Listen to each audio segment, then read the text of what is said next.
Le texte m'est parvenu jeudi soir, alors que je passais en revue les rapports sur les bénéfices du premier trimestre dans mon bureau. 3 ans de construction en silence et ma sœur Rachel pensait toujours que je travaillais dans le commerce de détail au centre commercial. Je ne me cachais pas. Je surveillais. Rachel avait toujours été l'enfant chéri.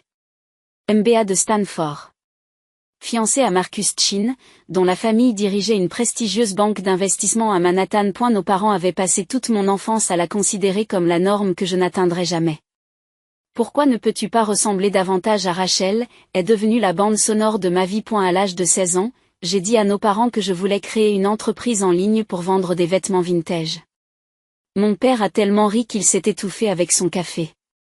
Chérie, laisse les idées commerciales à Rachel. Tu es plutôt une aide. Peut-être qu'un jour tu pourras travailler dans son entreprise. Rachel sourit. Je veux dire, le commerce de détail est parfait pour toi, et aime. Peu de pression. Pas de vraie responsabilité. J'ai arrêté de partager mes idées après cela. À 18 ans, j'ai trouvé un emploi à temps partiel dans une boutique du centre commercial. Ce que ma famille ne savait pas, c'est que j'étudiais tous les aspects de l'entreprise. La gestion des stocks, la psychologie des clients, les stratégies de prix, les relations avec les fournisseurs. La propriétaire, Margaret, avait 67 ans et me traitait comme la fille qu'elle n'avait jamais eue. À bout de 6 mois, Margaret m'a dit, « Vous avez l'œil. Vous voyez des schémas qui m'échappent. » Je passais mes soirées à suivre des cours en ligne sur l'analyse commerciale, le marketing numérique et la gestion de la chaîne d'approvisionnement. J'ai économisé chaque centime de mon emploi dans le commerce de détail. J'ai observé, appris et planifié. Pendant ce temps, Rachel a suivi son programme de MBA. Chaque dîner en famille est devenu une célébration de ses réalisations. Stage chez Goldman Sachs. Offre d'emploi de 3 grandes entreprises. Promotion au poste de directeur associé à 26 ans. Ta sœur a de l'avenir, disait papa en me regardant avec une déception à peine dissimulée. Peut-être qu'elle peut t'aider à obtenir un meilleur poste dans un magasin d'entreprise ou quelque chose comme ça. J'ai souri poliment. Peut-être. Ce qu'il ne voyait pas, c'était la feuille de calcul sur mon ordinateur portable, le plan d'affaires que j'avais peaufiné 47 fois, les relations avec les fournisseurs que j'avais nouées grâce aux relations de Margaret, la faille dans le marché que j'avais identifiée. La mode vintage durable pour les consommateurs de la génération Z qui voulaient des pièces uniques à l'authenticité vérifiée. À l'âge de 23 ans, Margaret est tombée malade. Un cancer du pancréas de stade 4. Elle m'a appelé sur son lit d'hôpital et m'a tendu un dossier. Je te laisse la boutique, m'a-t-elle dit. Pas parce que j'ai pitié de vous. Parce que tu es la seule personne qui comprenne ce que j'ai construit ici. Ce qu'elle pourrait devenir. Margaret, je ne peux pas. Tu peux. Et tu le feras. Sa prise sur ma main était étonnamment forte. Mais Émilie m'a promis quelque chose. Ne laisse personne te rabaisser. J'ai observé ta famille à la fête de Noël. Ils ne construisent pas quelque chose de si grand qu'ils ne peuvent pas regarder ailleurs. Elle est morte 2 semaines plus tard. Elle m'a laissé la boutique, ses contacts avec les fournisseurs et $47 000 d'économie. Avec une seule consigne. Faire en sorte que cela ait de l'importance. J'ai pris 1 semaine pour faire mon deuil. Puis je me suis mise au travail. J'ai continué à faire tourner la boutique. Ma famille pensait encore que c'était tout ce que je faisais. Mais j'ai aussi lancé une plateforme de commerce électronique, Authentivintage. Chaque pièce est vérifiée, authentifiée et accompagnée de son histoire. J'ai embauché 3 étudiants pour m'aider à soigner les pièces. J'ai mis au point un processus d'authentification qui est devenu une référence dans le secteur. Et la première année, nous avons réalisé un chiffre d'affaires de $340 000. Je vivais dans mon studio, je mangeais des ramen et je réinvestissais tout. Ma famille ne m'a jamais posé de questions sur ma vie. Cette année-là, à Noël, Rachel a annoncé sa promotion. J'ai apporté une bouteille de vin et j'ai écouté tout le monde célébrer sa réussite. Toujours à la boutique ? On m'a posé la question pendant le dessert ? Comme on le ferait pour une maladie en phase terminale. Oui, ai-je répondu simplement. Eh bien, le chemin est différent pour tout le monde, a ajouté maman avec une sympathie pratique. Tout le monde n'est pas fait pour réussir dans une entreprise. Rachel a serré la main de son fiancé Marcus. Au moins, Émilie a la sécurité de l'emploi. Le commerce de détail a toujours besoin de travailleurs. J'ai souri. C'est vrai. Et la deuxième année, Authentic Vintage réalisait un chiffre d'affaires de 4,2 millions de dollars. J'avais embauché une équipe complète, des experts en authentification, des photographes, des spécialistes du service clientèle, en charge de la logistique. Nous avions étendu notre activité aux produits de luxe vintage, aux sacs à main, aux bijoux et aux montres. Chaque pièce était vérifiée par des experts du secteur. J'ai déménagé dans un meilleur appartement. Tout en restant modeste.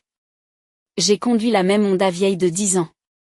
Je portais des vêtements provenant de notre propre inventaire. Mon seul luxe était mon bureau à domicile. 3 écrans, tout ce qu'il y a de plus ergonomique et la meilleure technologie que l'on puisse acheter. Mes parents pensaient que j'avais enfin quitté mon studio. Comme ils n'étaient jamais venus, ils ne savaient pas que la deuxième chambre était devenue ma salle de guerre. Des barres blanches du sol au plafond, le suivi des plans d'expansion, les relations avec les fournisseurs et les analyses de marché. Et la troisième année a tout changé. Une blogueuse mode comptant 2,3 millions de followers nous a acheté un sac Chanel des années 1960. Elle a publié une vidéo sur notre processus d'authentification. Notre mission de développement durable et l'histoire qui se cache derrière chaque pièce. Nous sommes devenus viraux. Le chiffre d'affaires a atteint 28 millions de dollars cette année-là. Nous nous sommes développés à l'international. J'ai engagé un directeur financier, un directeur technique et un responsable de la croissance. Nous avons levé 15 millions de dollars dans le cadre d'une série de financements, pour une valorisation de 180 millions de dollars. J'ai conservé la majorité des actions, soit 73% des actions avec droit de vote. Forbes m'a contacté pour faire partie de sa liste des 30 de moins de 30 ans. J'ai refusé. Trop visible. TechCrunch voulait faire le profil du mystérieux fondateur d'Authentic Vintage. J'ai refusé par l'intermédiaire de mon équipe de relations publiques. Le Wall Street Journal a insisté pendant 8 mois. Il voulait faire un article sur les jeunes entrepreneurs qui révolutionnent le commerce durable. Ma directrice des relations publiques, Sarah, n'a cessé de me pousser à bout. Émilie, c'est le Wall Street Journal. Il s'agit d'une couverture traditionnelle. Cela vous met en avant auprès des investisseurs institutionnels, des partenaires d'acquisition potentiels. Et ma famille lit le Wall Street Journal, ai-je dit à voix basse. Sarah a marqué une pause. Est-ce un problème? J'ai repensé aux paroles de Margaret. Ne laissez personne vous rabaisser. Planifiez-le, lui ai-je dit. Mais je veux que la publication soit contrôlée au niveau du calendrier. L'entretien a eu lieu en février. La journaliste Patricia Morrison a passé 3 jours avec moi à visiter nos installations d'authentification, à interviewer mon équipe et à examiner nos finances. Elle m'a demandé, lors de la dernière séance, pourquoi je gardais le secret. La plupart des fondateurs de votre âge construisent leur marque personnelle en même temps que leur entreprise. Parce que je voulais construire quelque chose de concret avant que quelqu'un ne me dise que je ne pouvais pas le faire, ai-je répondu. Et parce que les personnes qui auraient dû croire en moi ne l'ont pas fait. Je devais d'abord me le prouver à moi-même. Les yeux de Patricia se sont adoucis. Et maintenant? Maintenant, ils peuvent le lire dans le Wall Street Journal. Nous avons programmé la publication pour le 9 avril, le dimanche de Pâques. Le texte de Rachel est arrivé le 6 avril. 3 jours avant la publication. Oubliez Pâques. La famille de mon fiancé est composée de banquiers d'affaires. Ton travail dans le commerce de détail nous mettrait dans l'embarras. J'ai regardé le message pendant un long moment. J'ai pensé à tous les dîners auxquels j'avais assisté pendant qu'il célébrait les réussites de Rachel. Tous les commentaires sur le fait de trouver sa voie et de faire de son mieux. J'aurais pu lui dire à ce moment-là. J'aurais pu lui envoyer le lien vers l'annonce de notre série A. J'aurais pu mentionner le chiffre d'affaires trimestriel qui dépassait de 40 fois son salaire annuel. Au lieu de cela, j'ai tapé « compris ». Rachel a répondu immédiatement. Merci de le comprendre. Tu sais à quel point c'est important pour ma carrière. Les parents de Marcus sont très liés. Il ne faut pas qu'il y ait de gêne. J'ai répondu par un emoji de pouce levé. Puis j'ai appelé Sarah. Déplacer la publication du Wall Street Journal au dimanche de Pâques. Édition tournante. La première page de la section affaires, s'ils le veulent bien. Ils ont déjà accepté la première page, m'a dit Sarah. Êtes-vous sûre du timing? Absolument certaine. L'article était intitulé « La jeune femme de 28 ans qui a bâti un empire de commerce électronique de 240 millions de dollars. Comment Emily Morrison a révolutionné le commerce vintage alors que tout le monde pensait qu'elle travaillait dans le commerce de détail. » Patricia avait fait ses devoirs. L'article détaillait tout, le mentorat, les débuts à l'arraché, l'innovation authentique, la croissance virale, les cycles de financement et l'évaluation actuelle de 240 millions de dollars. Elle avait interrogé nos investisseurs, nos employés et plusieurs experts du secteur qui ont qualifié Authentic Vintage de plateforme d'authentification la plus importante dans le domaine du commerce de luxe durable. Il y avait une photo de moi dans notre centre d'authentification, entouré de sacs Hermès vintage et de montres Rolex, ressemblant à s'y méprendre au PDG que je suis devenu. L'article a été mis en ligne à 6h du matin le dimanche de Pâques. À 6h47, mon téléphone a commencé à exploser. Le premier appel a été celui de ma colocataire de l'université, Emily. Le Wall Street Journal. Tu te moques de moi? Puis de mon ancien professeur. Je viens de lire le Wall Street Journal. J'ai toujours su que tu avais quelque chose de spécial. Puis des textos de contacts professionnels, d'investisseurs rencontrés lors de conférences, d'anciens employés de la boutique. Ma directrice des relations publiques, Emily, était en vogue sur Twitter. Bloomberg veut une interview. CNBC demande un segment pour lundi. J'ai fait taire mon téléphone et j'ai fait du café. Imaginez ma famille attablée pour le brunch de Pâques chez Rachel S. Future, dans la propriété de Laos, dans le Connecticut. Imaginez que quelqu'un sorte son téléphone pour vérifier les nouvelles. Le premier message de ma famille est arrivé à 9h23. Rachel, appelle-moi tout de suite. Alors, maman, Emily, il faut qu'on parle. Il y a un article. Alors, papa, c'est une blague? Je n'ai répondu à aucun d'entre eux. Au lieu de ça, je suis allée sur la tombe de Margaret. J'ai apporté des fleurs fraîches. Des pivoines, ses préférées. Je me suis assis sur le banc à proximité et je lui ai lu l'article à haute voix. Tu m'as dit de faire en sorte que cela ait de l'importance, ai-je dit à la pierre tombale. Je pense que nous avons réussi. Margaret. Je pense vraiment que nous l'avons fait. Mon téléphone n'a pas cessé de sonner. Je l'ai éteint. À midi, mon assistante personnelle a envoyé un message à mon téléphone de secours. Votre famille appelle le bureau. Votre mère a trouvé la ligne principale. Elle a appelé 14 fois. Je lui ai répondu, ne réponds pas. À 14h, j'ai rallumé mon téléphone. 47 appels manqués. 63 SMS. Les messages de Rachel sont passés d'exigeants à désespérés. 9h23. Appelle-moi tout de suite. 9h45. Les parents de Marcus ont vu l'article. 1112, tout le monde demande pourquoi j'ai dit que ma sœur travaillait dans le commerce de détail. 1047, sa mère vient de demander pourquoi nous ne t'avons pas invité. 1123, Emily.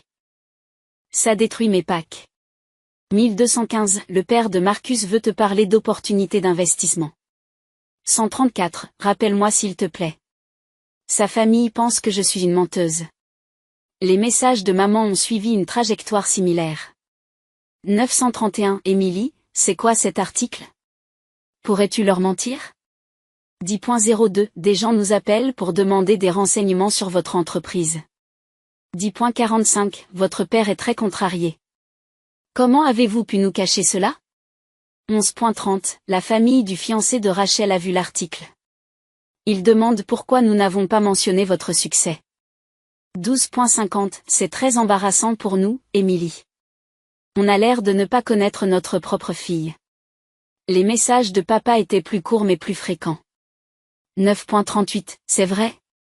952, pourquoi tu ne nous l'as pas dit? 1015, j'ai besoin du nom de votre Tammy. 1048, nous devrions parler des possibilités d'investissement pour la famille. 1140, Emily. Réponds à ton téléphone. 115, c'est inacceptable. Nous sommes votre famille. Je me suis préparé un déjeuner. J'ai répondu au courriel du travail. J'ai planifié les réunions de la semaine. À 15 heures, j'ai finalement répondu au chat du groupe familial avec un seul message. Je serai disponible pour parler mardi après 14 heures. Passez de bonnes fêtes de Pâques. Rachel a appelé immédiatement. J'ai laissé sonner. Elle a envoyé un texto, tu ne peux pas me faire ça. J'ai répondu, tu ne m'as pas invité, tu te souviens? Ton travail dans le commerce de détail nous mettrait dans l'embarras. Je respecte juste tes souhaits. C'était avant que je sache. Avant que tu saches quoi? Que je valais la peine qu'on me parle. Que j'avais assez de succès pour être reconnu. Tu as été très clair sur ce que tu pensais de moi. Mon téléphone a encore sonné. Attends, puis maman, puis papa. Puis Marcus. Le fiancé de Rachel que j'avais rencontré exactement 2 fois. J'ai éteint le téléphone et j'ai passé le reste du dimanche de Pâques à lire les réponses à l'article du Wall Street Journal. Le monde des affaires était en ébullition. 3 demandes d'acquisition m'ont été adressées par courrier électronique. 2 grands investisseurs ont demandé à me rencontrer. CNBC a confirmé son émission du lundi matin. Mardi à 14 heures, je me suis assis dans mon bureau et j'ai appelé mes parents par chat vidéo. Ils sont apparus à l'écran, assis sur leur canapé, papa avec ses lunettes de lecture, maman avec ses cheveux parfaitement coiffés malgré le stress évident qui se lisait sur son visage. Émilie, a commencé maman, la voix serrée. Nous essayons de te joindre depuis 3 jours. J'ai dit que je serais disponible mardi après 14 heures. C'est 2-0-1. Le père se penche en avant. Jeune fille, tu nous dois une explication. Comment as-tu pu cacher quelque chose d'aussi important à ta famille? J'ai laissé le silence s'étirer. J'ai bu une gorgée de mon café. Papa, quand j'avais 16 ans, je t'ai dit que je voulais créer une entreprise en ligne. Tu as ri.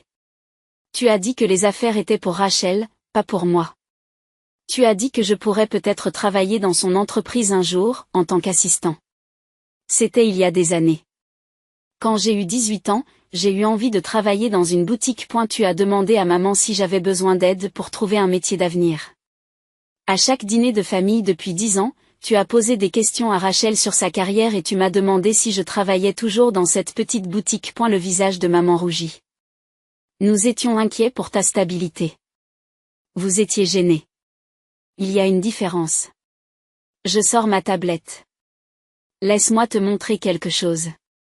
J'ai partagé mon écran. J'ai fait apparaître un document. Une chronologie de toutes les réunions de famille des 5 dernières années. Noël 2020. Rachel annonce sa promotion. Cadeau reçu, stylo Montblanc de papa, carte cadeau de $500 de maman. Toast familial en son honneur. J'ai apporté du vin. Tu m'as demandé si j'avais besoin d'argent pour le loyer. Thanksgiving 2021, Rachel a annoncé ses fiançailles. La célébration a duré 45 minutes. Tu m'as posé 3 questions au total, toujours à la boutique, est-ce que je sortais avec quelqu'un, est-ce que j'avais besoin d'aide pour mes impôts. Pâques 2022, Rachel discute des lieux de mariage. Quand j'ai essayé de dire que la boutique avait eu un bon trimestre, papa a changé de sujet pour demander l'avis de Rachel sur les investissements dans le vin. Noël 2023. Rachel organise son enterrement de vie de jeune fille. J'ai mentionné que j'avais déménagé dans un appartement plus grand. Maman m'a demandé si j'avais pris un colocataire pour me le permettre. J'ai regardé directement la caméra. J'ai arrêté d'essayer de partager ma vie avec toi parce que tu as été très clair. Tu n'étais pas intéressé. Tu ne voulais pas entendre parler d'Émilie, l'employée de la boutique. Tu voulais célébrer la réussite de Rachel. Ce n'est pas juste, chuchote maman. N'est-ce pas? Rachel m'a envoyé un message jeudi. Elle m'a dit que je ne pouvais pas venir à Pâques parce que mon travail dans la vente au détail l'embarrasserait devant la famille de banquiers d'affaires de Marcus. Tu étais là quand elle l'a envoyé, n'est-ce pas, maman, parce qu'elle m'a dit, maman est d'accord. C'est mieux que tu ne viennes pas. Maman a détourné le regard. La mâchoire de papa se crispe. J'ai construit une entreprise de $240 millions pendant que tu parlais des réussites de Rachel. J'ai employé 127 personnes. J'ai révolutionné l'authentification dans le commerce de luxe vintage. J'ai fait partie du radar de Forbes 3 fois et j'ai refusé parce que je n'étais pas prêt. Et tu n'as jamais demandé, pas une seule fois. En 5 ans de construction, vous ne m'avez jamais demandé ce que je faisais de ma vie. Tu aurais dû nous le dire, a dit papa, mais sa voix manquait de conviction. Pourquoi? Pour que vous puissiez me dire que je m'y prenais mal? Pour que tu puisses suggérer que Rachel m'a aidé à bien faire les choses? Pour que tu puisses t'attribuer le mérite de m'avoir soutenu alors que tu as fait le contraire. J'ai sorti un autre document. Voici toutes les fois, au cours des 5 dernières années, où j'ai essayé de partager quelque chose au sujet de mon entreprise et où vous l'avez rejeté, changé de sujet, ou redirigé les louanges vers Rachel. 47 occasions distinctes. Le silence était assourdissant. Je ne comprends pas, dit finalement maman. Si tu avais tant de succès, pourquoi vivre si modestement? Pourquoi ne pas nous le dire? Parce que Margaret m'a appris quelque chose d'important avant de mourir. Elle m'a dit de construire quelque chose de si grand qu'on ne pouvait pas regarder ailleurs. Mais aussi, je vous testais. Je voulais voir si vous m'apprécieriez un jour pour ce que j'étais, et non pour ce que j'avais accompli. Et si tu t'intéresserais un jour à ma vie sans qu'un article du Wall Street Journal ne t'oblige à t'en préoccuper. Papa se racle la gorge. Émilie, ce n'est pas juste. Nous sommes tes parents. Nous t'aimons. C'est vrai? Ou est-ce que vous aimez l'idée de moi maintenant que j'ai assez de succès pour le reconnaître? Maintenant que l'évaluation de ma société est plus importante que les revenus de toute la carrière de Rachel, maintenant que les parents de Marcus ont demandé pourquoi vous ne m'aviez pas invité. Rachel t'a parlé de ça? Maman a eu l'air effrayée. Rachel m'envoie des textos sans arrêt depuis dimanche.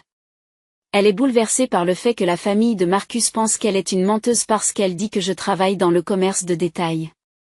Elle panique parce que son père veut discuter avec moi des opportunités d'investissement. Elle est furieuse que j'ai gâché ses packs. Je me suis adossée à ma chaise. Mais voilà. Je n'ai rien gâché du tout. Rachel m'a envoyé un message disant que mon travail était trop embarrassant. C'était son choix. Son jugement. Je l'ai juste laissé avoir raison. Je suis restée à l'écart comme elle me l'avait demandé. Tu savais que cet article allait arriver, dit lentement papa.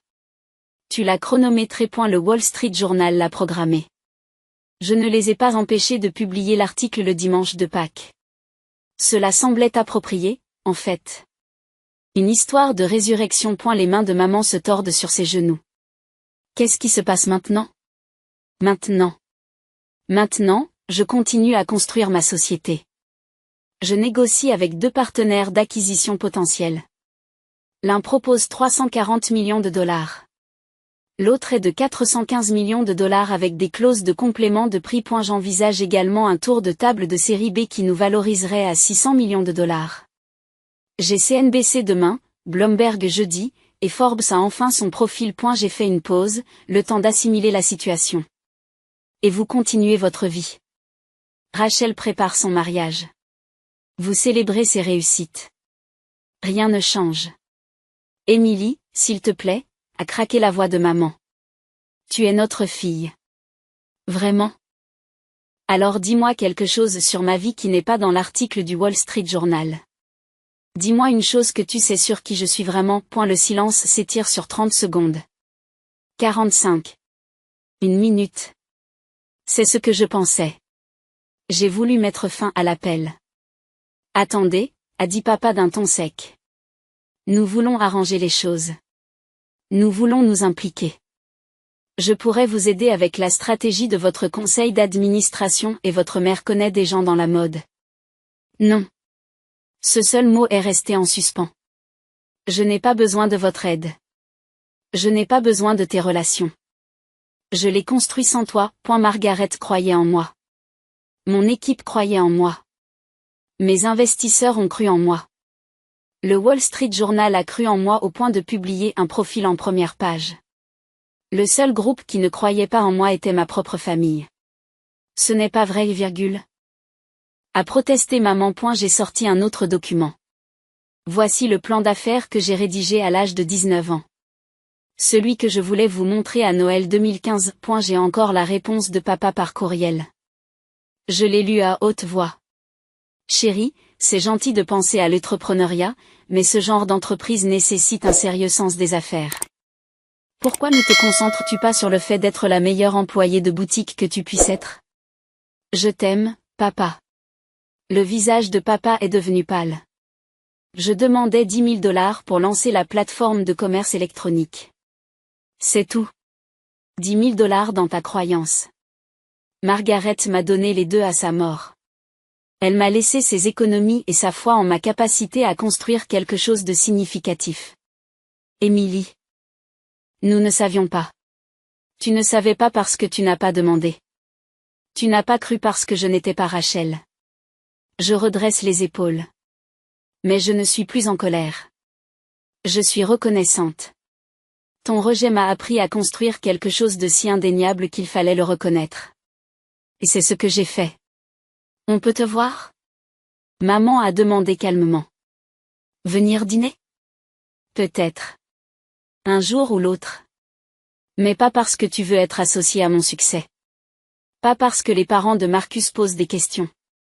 Pas parce que c'est embarrassant de ne pas savoir point quand tu seras prête à me connaître, Émilie, la personne, pas le PDG, pas le fondateur, pas le profil du Wall Street Journal. Alors nous pourrons parler. Comment saurons-nous que tu es prête ? Demande papa. Tu ne le sauras pas. Je le saurai. Et je te tendrai la main.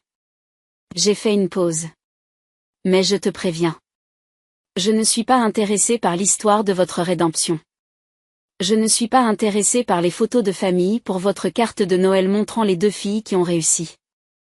Je ne veux pas que tu dises à tes amis que tu as toujours su que j'avais ça en moi. C'est dur, a dit papa. Vraiment ? Rachel ne m'a pas invité à Pâques parce que mon travail dans la vente au détail était embarrassant. Tu as passé une décennie à faire comprendre que j'étais la fille décevante. Tu n'as pas le droit de réécrire cette histoire parce que Forbes t'appelle. Maman pleurait maintenant. Nous t'aimons, Émilie. Peut-être que oui. Peut-être pas. Mais l'amour n'est pas qu'un mot. C'est de l'attention. C'est de l'intérêt. C'est la croyance. C'est poser des questions et écouter les réponses. C'est se montrer. Même lorsque les réalisations ne sont pas dignes d'Instagram. Je me suis légèrement adoucie. Margaret m'a montré à quoi cela ressemblait. Mon équipe me le montre tous les jours. Peut-être qu'un jour vous le ferez aussi. Et Rachel, demande maman. Elle est dévastée. La famille de Marcus n'arrête pas de poser des questions sur toi. Rachel a fait ses choix. Elle peut vivre avec. J'ai regardé ma montre. J'ai un appel avec Bloomberg dans 10 minutes. Je dois y aller. Émilie, s'il te plaît. Je t'appellerai quand je serai prête. C'est tout ce que je peux offrir pour l'instant. J'ai mis fin à l'appel avant qu'il ne puisse répondre. Mon téléphone a immédiatement sonné. J'ai répondu, quoi ? Émilie. Tu ne peux pas me faire ça. Sa voix était haute et serrée. La mère de Marcus n'a pas arrêté de me parler de toi. Elle veut te présenter à leur partenaire d'investissement.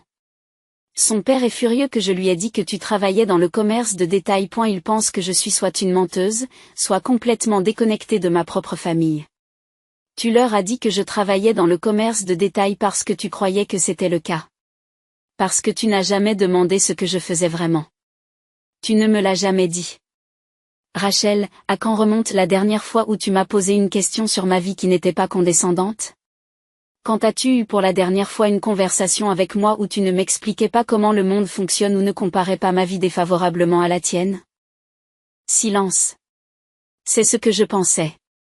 J'ai gardé ma voix égale. Elle m'a dit que mon travail te mettrait dans l'embarras.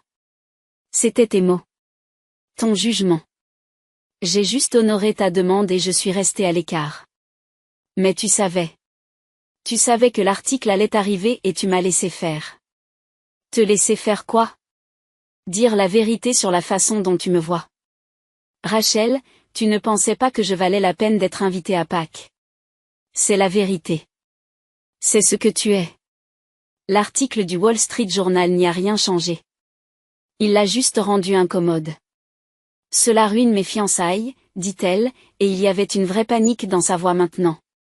Non, ce sont vos choix qui ruinent vos fiançailles.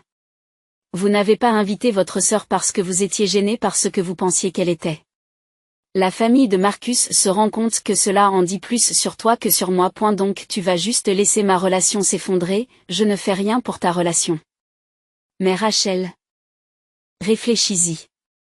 Si la famille de Marcus me respecte plus parce que j'ai réussi et te respecte moins parce que tu m'as renvoyé, qu'est-ce que ça te dit sur leurs valeurs, de ses valeurs à lui? Elle est restée silencieuse pendant un long moment. Je ne sais pas quoi faire. Ce n'est pas à moi de résoudre ce problème. J'ai légèrement adouci ma voix.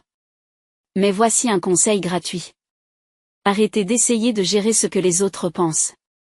Arrêtez d'être performant et commencez à être sincère. Et peut-être, juste peut-être, demandez-vous pourquoi vous aviez besoin d'exclure votre sœur pour vous sentir digne de la famille de votre fiancé. A-t-elle lâché? Je suis désolée. Pour ce que j'ai dit. De ne pas l'avoir invité. Es-tu désolé de l'avoir dit ou désolé que cela se soit retourné contre toi? Un autre long silence. Elle finit par murmurer, je ne sais pas. Alors trouver la réponse. Quand tu sauras faire la différence, rappelle-moi. J'ai fait une pause. Et Rachel?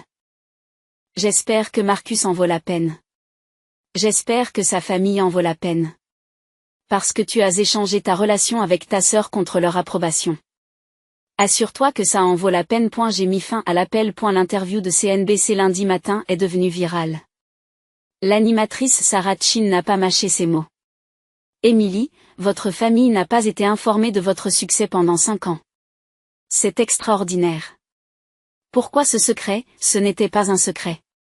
C'était le silence. Il y a une différence. Je ne me cachais pas. Je construisais. Et j'attendais de voir si ma famille m'apprécierait pour ce que j'étais, et non pour ce que j'avais accompli. Ils ne l'ont pas fait, ils n'ont pas demandé. Pendant 5 ans, ils ne m'ont pas demandé ce que je faisais, ce que je construisais. À quoi ressemblaient mes journées? Ils ont vu ce qu'ils voulaient voir. La fille décevante qui travaille dans le commerce de détail. Votre sœur ne vous a pas invité à Pâques parce qu'elle disait que votre travail l'embarrasserait. Cela a dû faire mal. Cela a clarifié les choses. Parfois, les cadeaux les plus cruels sont les plus honnêtes. Rachel m'a montré exactement comment elle me voyait. L'article du Wall Street Journal n'a pas changé sa perception. Il l'a juste embarrassée en l'admettant publiquement. Le clip a été visionné 4,3 millions de fois en 24 heures. Les commentaires ont afflué. Je ne me cachais pas, je construisais. Ça va aller sur mon mur. Le fait que sa famille n'ait rien demandé pendant 5 ans en dit long. Parfois. Les cadeaux les plus cruels sont les plus honnêtes.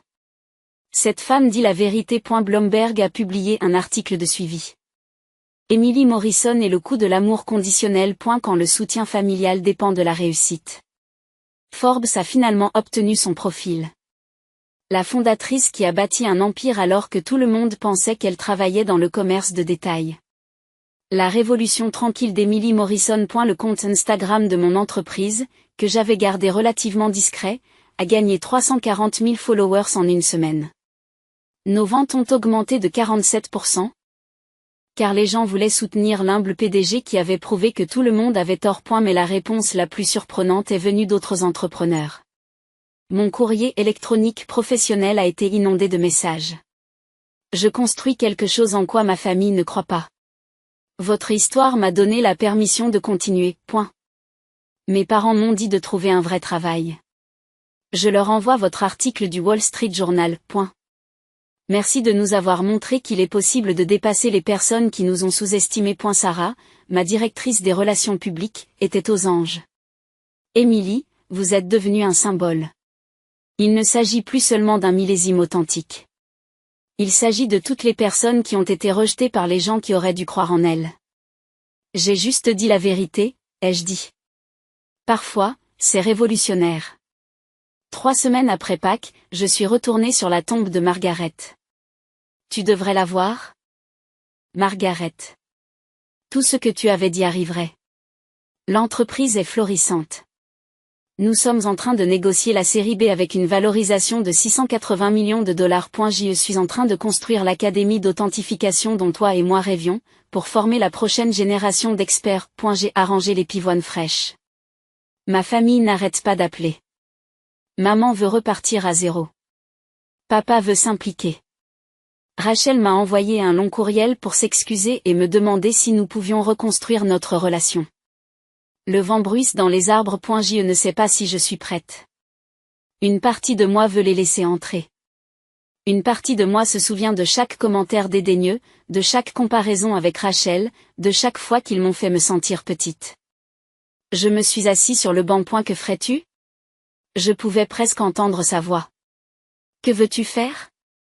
Pas ce qui est juste, pas ce qui est bon, pas ce qui est gentil. Qu'est-ce que tu veux vraiment? J'y ai réfléchi. J'y ai vraiment réfléchi. Je veux qu'ils me connaissent. Pas le PDG. Pas le fondateur. Pas le profil du Wall Street Journal. Moi. La famille. La personne qui mange encore parfois des ramen parce que cela me rappelle les premiers jours. Qui garde votre photo sur mon bureau? Qui pleure pendant les films Pixar, qui a une collection parfaite de t-shirts vintage et qui cite la princesse mariée à des moments inopportuns, alors faites-leur mériter ce privilège. Oui, ai-je dit à la pierre tombale. Oui, c'est exactement ça. Le soir même, j'ai envoyé un courriel à ma famille. Je suis prêt à reconstruire notre relation, mais avec de nouvelles conditions. Pas de discussion sur les affaires à moins que je n'en parle. Je ne suis pas une opportunité de réseautage ou une réussite dont il faut se vanter. Je suis votre fille sœur. Pas de réécriture de l'histoire. Assumez les rejets, les comparaisons. Les fois où vous m'avez fait sentir que je ne valais rien. Ne prétendez pas que vous avez toujours cru en moi. 3. Rencontrez la famille que j'ai choisie. Mon équipe, mes mentors, mes amis. Les personnes qui ont cru en moi quand vous n'y croyez pas. Respectez les. 4. Posez-moi des questions. De vraies questions. Sur ma vie, mes pensées, mes journées. Pas sur l'évaluation de mon entreprise ou les offres d'acquisition. 5. Le temps. J'avancerai à mon rythme, pas au vôtre. Certaines blessures guérissent lentement. Si vous acceptez ces conditions, nous pouvons commencer par un café. 1 heure. Pas d'attente au-delà. Si vous ne pouvez pas, je comprends. Mais je ne ferai pas comme si le passé n'avait pas eu lieu juste pour rendre le présent confortable. Émilie. Maman a répondu en premier. Nous sommes d'accord. Tout est d'accord. Quand? Tu as raison sur toute la ligne. Nous avons échoué. Un café, c'est bien. Rachel. Je vais suivre une thérapie pour comprendre pourquoi je t'ai traité de cette façon. Je peux t'appeler le mois prochain? J'ai programmé un café avec mes parents pour le dimanche suivant. 1 heure. Un café neutre. Aucune attente. Le dimanche venu, je suis arrivée tôt. J'ai commandé mon tissu d'avoine habituel. Je me suis assise près de la fenêtre. Ils sont entrés, l'air nerveux. Plus petits d'une certaine manière.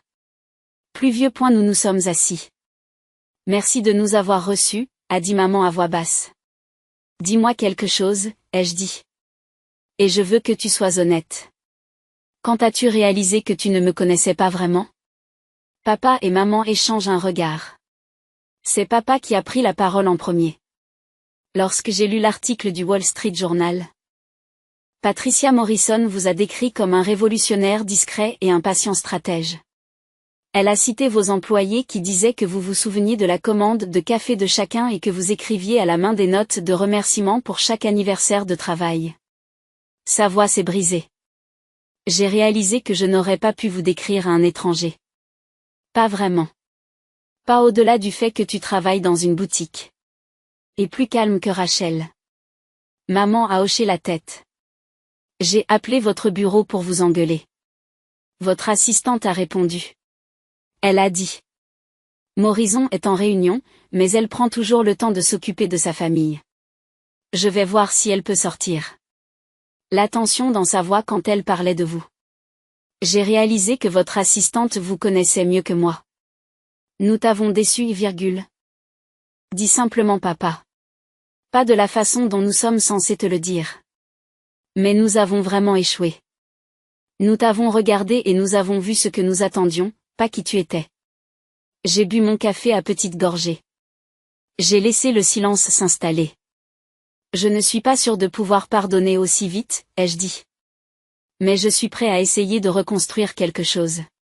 Ce ne sera pas ce que nous avions. Ce sera différent. Nous acceptons la différence, a dit maman. Nous prendrons tout ce que tu es prêt à donner. Nous avons parlé pendant 90 minutes.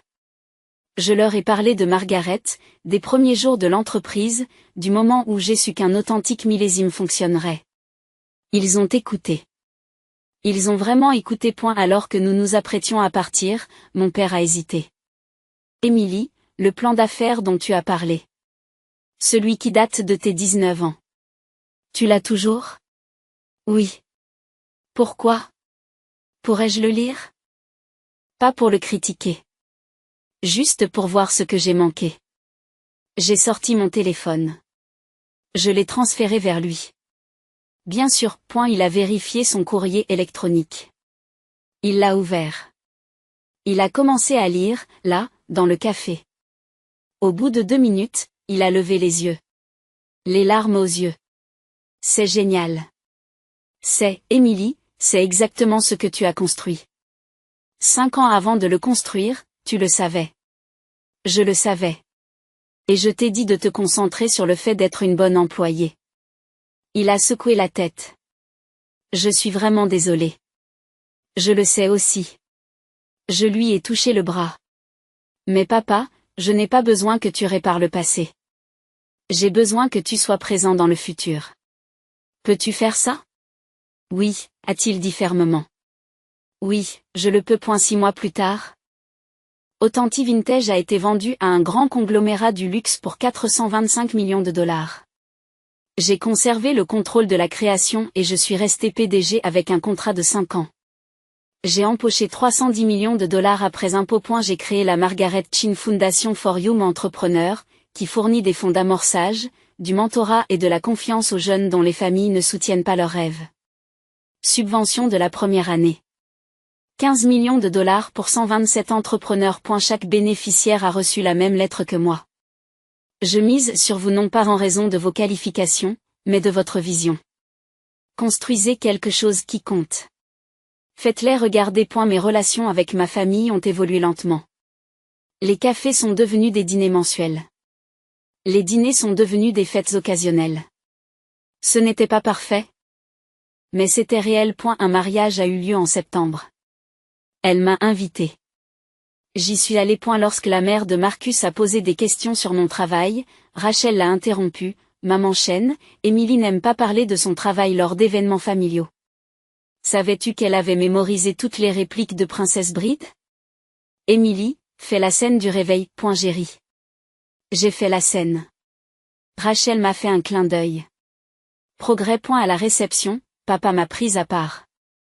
J'ai lu les demandes de subvention de votre fondation. Ces enfants me font penser à des idées brillantes, pas de soutien. C'est justement le problème, ai-je répondu. Je me demandais, je prends ma retraite l'année prochaine. La fondation pourrait-elle faire appel à un évaluateur bénévole? Quelqu'un qui a appris ce qu'est un vrai potentiel.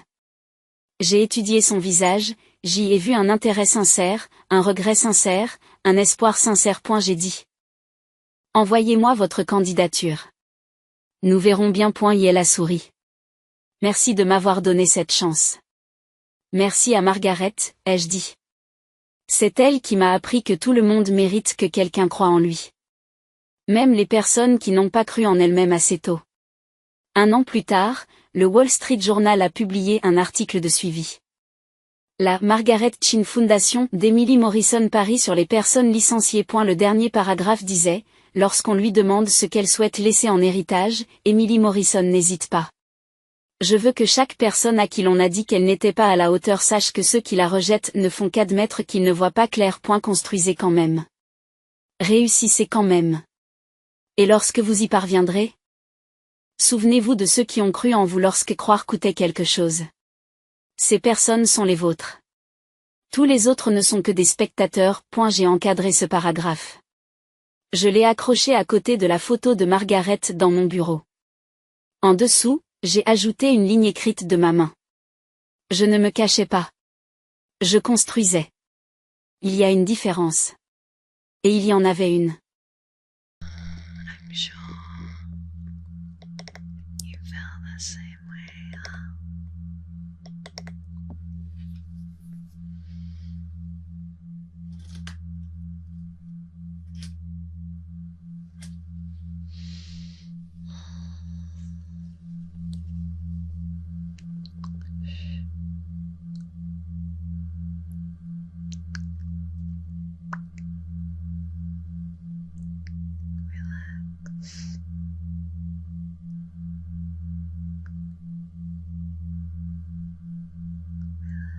Mm-hmm.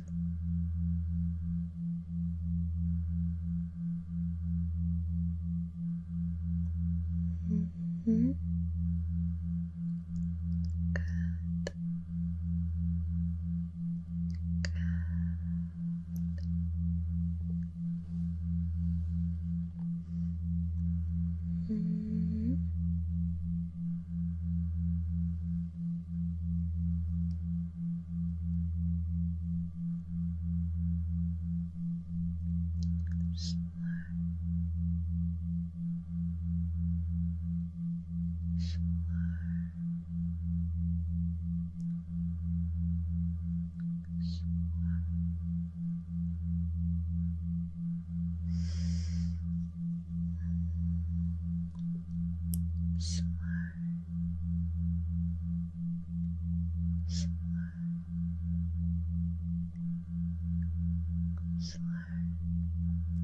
You're becoming mush, melting away at those brain cells.